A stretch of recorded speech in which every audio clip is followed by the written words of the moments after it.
Welcome back to my YouTube channel Gigi Spot. उम्मीद करता हूँ कि आप सब ठीक होंगे। आज इस वीडियो में हम बात करेंगे टैक्स रिफंड के बारे में। टैक्स रिफंड किस तरह फाइल होता है और उसको किस तरह आप अपने बैंक अकाउंट में हासिल करते हैं। ये वाला टॉपिक जो है हमारा कंटिन्यू था। इसके अलावा टैक्स रिफंड से रिलेटेड जो आपको टैक्स नोटिस आते हैं उसके ऊपर भी हम ऑलरेडी डिटेल से बात कर चुके हुए हैं। टैक्स नोटिस जो भी रिफंड से रिलेटेड आते हैं, अगर आप कोई भी किसी भी किस्म की अपनी टैक्स रिटर्न के अंदर टैक्स रिफंड की एडजस्टमेंट करते हैं, उसके ऊपर आपको जो नोटिस आते हैं वो नोटिस भी मैंने आपके साथ शेयर किए थे। उन नोटिस को हमने लाइन बाय लाइन रीड भी किया था, उनके रिप्लाई बनाना भी हमने सीखे थे और उन नोटिस के रिप्लाई आपने ऑनलाइन कैसे फाइल करने हैं वो भी मैंने आपको बताए हुए हैं। इनके ऊपर डिटेल वीडियोस जो हैं वो मैंने अपने चैनल के ऊपर अपलोड की हुई हैं, वो आप वहां से देख सकते हैं। इसके अलावा लास्ट जो हमारी वीडियो थी उसमें हमने देखा था कि आपकी टैक्स रिटर्न के अंदर अगर कोई रिफंड पड़ा होता है तो उसको आप किस तरह अप्लाई करके अपने बैंक अकाउंट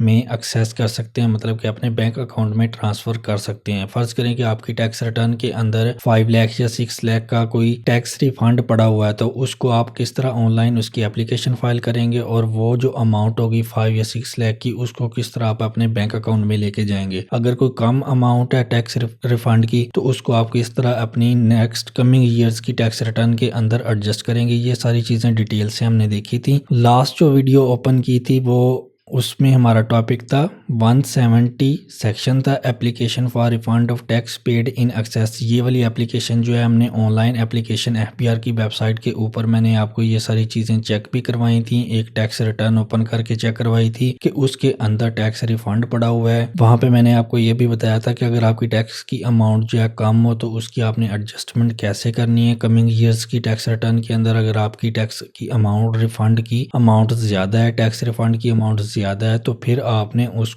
किस तरह ऑनलाइन एक एप्लीकेशन रेडी करनी है और उसको ऑनलाइन आपने एफबीआर की वेबसाइट के ऊपर अप्लाई करना है। उसके साथ डॉक्यूमेंट्स कैसे अटैच करने हैं, कौन से टैब में कौन सी चीज़ें अटैच करनी है, वो एप्लीकेशन कैसी होगी, उसके अंदर क्या क्या चीज़ें होती हैं, ये सारी की सारी चीज़ें डिटेल से हम ऑलरेडी डिस्कस कर चुके हैं 170 सेक्शंस के ऊपर। How to apply refund on FBR website, इसके ऊपर डिटेल से एक वीडियो जो है वो मैंने अपलोड की हुई है। वहाँ पे आप ये चीज़ें देखेंगे तो आपको पता चल जाएगा टैक्स रिफंड की एडजस्टमेंट, और अगर टैक्स रिफंड अगर आपका ज्यादा तो उसकी एप्लीकेशन आपने कैसे फाइल करनी है। ये सारा प्रोसीजर हम ऑलरेडी देख चुके हैं, उसकी आप वीडियो जो है मैंने अपलोड की हुई है। आज इस वीडियो में मैं आपको बताता हूँ कि वो जो एप्लीकेशन हमने लास्ट वीडियो में रेडी की थी उसका क्या रिस्पॉन्स अभी हमें आया है एफबीआर से। हमने जो कमिश्नर को अप्लाई किया था कि हमारी जो ये वाला टैक्स की अमाउंट है, टैक्स रिफंड है हमारा, ये हमने अप्लाई किया हुआ है, इसको हमने अप्लाई कर दिया ऑनलाइन, इसके एविडेंस भी हमने अटैच कर दिए हैं, तो ये रिफंड जो है हमें अलाउ किया जाए। तो आज ये वाली एप्लीकेशन जो भी मैंने आपके सामने ओपन किया है, ये एक ऑर्डर है जो हमें एफबीआर की तरफ से आया है उस एप्लीकेशन के रिस्पॉन्स में कि आपने जो रिफंड अप्लाई किया था टैक्स ईयर 2019 का, उसका रिफंड का जो ऑर्डर है हमें आ चुका है। अभी हम इस रिफंड का जो ऑर्डर है इसको डिस्कस करते हैं कि इसके अंदर क्या क्या चीजें लिखी हुई हैं। इससे हमें पता चलेगा कि हमें रिफंड जो है वो मिला है या नहीं मिला, और अगर मिल गया है तो उसका क्या चीजें लिखी मेंशन की गई हैं, और अगर नहीं मिला तो रिजेक्शन हुई है तो क्या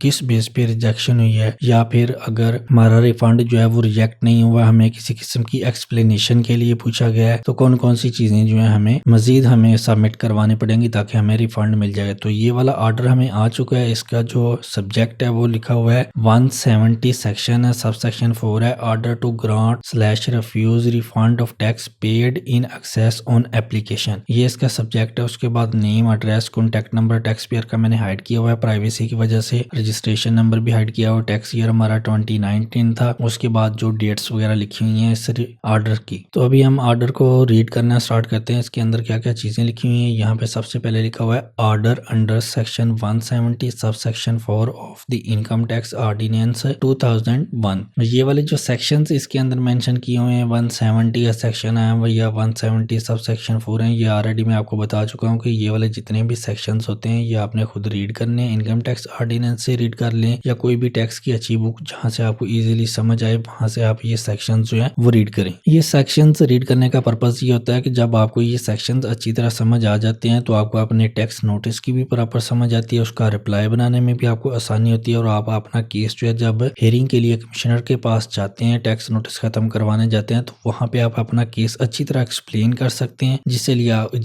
जिसमें आपके लिए आसानी होती है और आपका टैक्स नोटिस जो है वो खत्म हो जाता है। अगर आपको इन चीजों का पता नहीं होगा, टैक्स नोटिस के बारे में प्रॉपर इन्फॉर्मेशन नहीं होगी, टैक्स के ये जो सेक्शंस होते हैं इनका आपको नॉलेज नहीं होगा, तो वो आपके लिए मुश्किल होगी, तो फिर आपका केस जो है वो खराब भी हो सकता है। तो इसलिए ये सेक्शंस जितने भी होंगे ये आपने अच्छी तरह रीड करने हैं। उसके बाद लिखा हुआ है the tax payer is an individual person filed income tax return for the tax year 2019। यहाँ पे वो कह रहा है कि जो इंडिविजुअल पर्सन है एक टैक्स पेयर, उसने जो है अपनी 2019 की टैक्स रिटर्न जो है वो फाइल की है। ये वही सेम टैक्स रिटर्न है 2019 की जो मैंने आपको ओपन करके भी बताई थी। उसके अंदर मैंने बताया था कि ये जो टैक्स पेयर है इसकी ये वाली इनकम है इस सोर्स से आ रही है, जो कि एक पार्टनरशिप फर्म का एक पार्टनर है वहां से इसको आ रही है, और इसकी जो वहां से इनकम आ रही है उसके ऊपर क्या ट्रीटमेंट होती है उसमें भी दो ऑप्शंस आ रहे थे। उन ऑप्शंस को भी हमने एक्सप्लेन किया था, वो चीजें मैं सारी आपको डिटेल से बता चुका हूँ कि जब आपके पार्टनर कोई भी आती है इनकम पार्टनरशिप फर्म से तो उसकी क्या ट्रीटमेंट होती है, उसके ऊपर भी हम डिटेल से बात कर चुके हैं प्रीवियस लेक्चर्स में, प्रीवियस वीडियोस की मैंने अपलोड की हुई हैं। तो ये सेम उन्होंने यही वही जिक्र किया कि इसने 2019 की जो टैक्स रिटर्न है वो फाइल की है। The tax payer e filed an application for issuance of refund under section 170 subsection 1 of the income tax ordinance 2001 for the 2019 by claiming refund amounting to 6,90,944 rupees. Return for the tax year 2019 and tax deduction have been cross matched and found in order। ये वाली same वही amount है refund की जो मैंने आपको इस tax payer की टैक्स रिटर्न जो है वो ओपन करके दिखाई थी कि उस टैक्स रिटर्न में जो 2019 की टैक्स रिटर्न थी उसमें वो रिफंड वाला जो सेक्शन था वहां पे ये सेम अमाउंट आ रही थी रिफंड की। इतना रिफंड उस टैक्स रिटर्न में इस टैक्स पेयर का पड़ा हुआ है। ये सेम चीजें हम ऑलरेडी डिस्कस कर चुके हैं जब हमने ये एप्लीकेशन ऑनलाइन फाइल करनी सीखी थी, उसकी वीडियो मैंने अपलोड की हुई है। उसके बाद नीचे हम देख लेते हैं as per return the tax payer declare following particulars. यहाँ पे लिखा हुआ है tax year 2019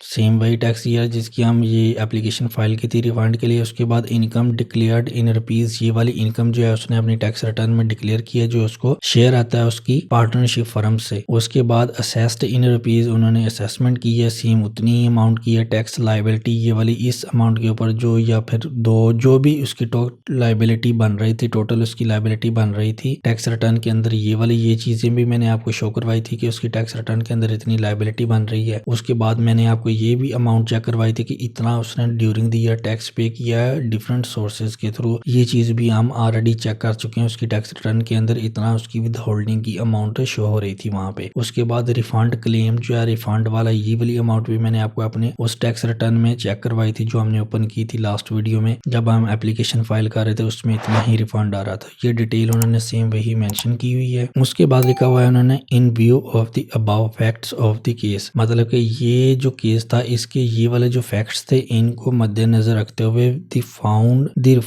refund claimed by the tax payer is genuine, मतलब कि ये जो टैक्स पेयर ने अपना रिफंड क्लेम किया हुआ है ये बिल्कुल करेक्ट है, इसमें किसी किस्म का कोई एरर नहीं है। हमने टैक्स पेयर की जो एप्लीकेशन थी वो भी सारी की सारी अच्छी तरह असेस की है। इस टैक्स पेयर की टैक्स रिटर्न जो थी 2019 की उसको भी हमने असेसमेंट की हुई है उसकी। और इसके अलावा इसने जो एप्लीकेशन ऑनलाइन फाइल की थी टैक्स रिफंड के लिए उसके साथ जो एविडेंस अटैच किए थे हमने उनको भी क्रॉस वेरीफाई किया हुआ है कि हर चीज को हमने वेरीफाई करने के बाद हम ये कह रहे हैं कि जो टैक्स पेयर ने एप्लीकेशन फाइल की थी रिफंड की अमाउंट की जो कि 6,90,944 रुपीज थी, ये बिल्कुल जेन्युइन रिफंड है इस टैक्स पेयर का। देयरफॉर इसलिए refund created for the tax year 2019 comes to rupees 6,90,944 rupees is issued to the tax payer. ठीक है, ये सारी चीजें उन्होंने मेंशन की की हुई हैं, यहाँ पे डिटेल भी ऊपर उन्होंने मेंशन की थी और उसके अलावा उन्होंने सारी चीज़ें वेरीफाई करने के बाद उन्होंने टैक्स पेयर को ये वाली जो अमाउंट थी 6,90,944 रुपीज़ का जो रिफंड था वो टैक्स पेयर को इशू कर दिया है। अगर किसी किस्म का कोई मसला होता या फिर उनको जो उन्होंने डॉक्यूमेंट सामने वेरिफिकेशन के लिए अटैच किए थे उसमें किसी किस्म का कोई मसला आता या उनको किसी किस्म की वेरिफिकेशन होती जो उनको मजीद रिक्वायर होती या मजीद कोई एविडेंस रिक्वायर होते तो वो अपने इस ऑर्डर में मेंशन करते, वो हमें इशू ना करते। उससे पहले हमसे वो वेरिफिकेशन लेते, मजीद एक्सप्लेनेशन लेते, मजीद डॉक्यूमेंट्री एविडेंस लेते। लेकिन उन्होंने ये सारी चीज़ें जो हमने एविडेंस अटैच किए थे, जो एक्सप्लेनेशन दी थी, ईच एंड एवरीथिंग हर चीज़ को उन्होंने वेरीफाई करने के बाद हमें ये वाला रिफंड जो है वो हमें इशू कर दिया। इसके बाद नीचे देखते हैं नीचे क्या लिखा हुआ है। उसके बाद मोहम्मद असद मुनीर लिखा हुआ है, डिप्टी कमिश्नर इनलैंड रेवेन्यू लिखा हुआ है। उसके बाद यहाँ पे लिखा हुआ है इसका स्टेटस रिफंड का, रिफंड इशूड 2019 कोड उसका ये था, ये उसकी डिस्क्रिप्शन है, हेड रिफंडेबल इनकम टैक्स, ये उसकी अमाउंट है, ये वाली ये रिफंड जो है हमें इशू हो चुका है। ये ऑर्डर है, ऑर्डर में उन्होंने हमें रिफंड जो है वो इशू कर दिया हुआ है। जो एप्लीकेशन हमने ऑलरेडी फाइल की थी रिफंड के लिए उसके ब्याह पे हमें ये वाला ऑर्डर आता है। ऑर्डर में प्रॉपर उन्होंने मेंशन कर दिया कि आपका रिफंड जो था वो जेन्युइन था, हमने जो आपके एविडेंस वगैरह थे, डॉक्यूमेंट्री एविडेंस थे, वो सारी की सारी चीजें वेरीफाई करने के बाद आपको जो है रिफंड इशू कर दिया इतनी अमाउंट का। जब ये वाला जो ऑर्डर है ये ऑर्डर इशू हो गया है हमें, अब इसके बाद क्या प्रोसेस होता है वो मैं अभी आपको थोड़ा सा एक्सप्लेन कर देता हूँ। आपको ये वाला ऑर्डर जो है जब इशू हो जाता है तो ये वाला ऑर्डर जो है आपका फर्ज कर लें कि ये वाला टैक्स पेयर जो है वो लाहौर में है, लाहौर में उन्होंने टैक्स ऑफिस में ये एप्लीकेशन फाइल की थी, उसको ये वाला रिफंड जो है इशू हो जाता है। अब इसके नेक्स्ट प्रोसेस क्या होगा, ये वाला ऑर्डर जो है वो कमिश्नर जो होगा जिसने ये वाला इशू किया हुआ है, ये हेड ऑफिस जो है इस्लामाबाद, वहाँ पे ये वाला ऑर्डर भेजते हैं। ये ऑर्डर जो है जब इशू हो जाता है उसके बाद टैक्स पेयर ने कुछ दिन वेट करना होता है, तो वो कमिश्नर जिसने इशू किया होता है वो खुद ही आपका ये वाला ऑर्डर जो है ये हेड ऑफिस इस्लामाबाद भेजती हैं। वहाँ से ये चीज़ें दोबारा वेरीफाई होती हैं। वेरीफाई होने के बाद ये वाली जो अमाउंट होगी ये आपको आपके बैंक अकाउंट में मिल जाएगी। अब ये कौन से बैंक अकाउंट में मिलेगी, यहाँ पे मैं आपको एक चीज़ बता दूँ कि जब आप अपना NTN बनाते हैं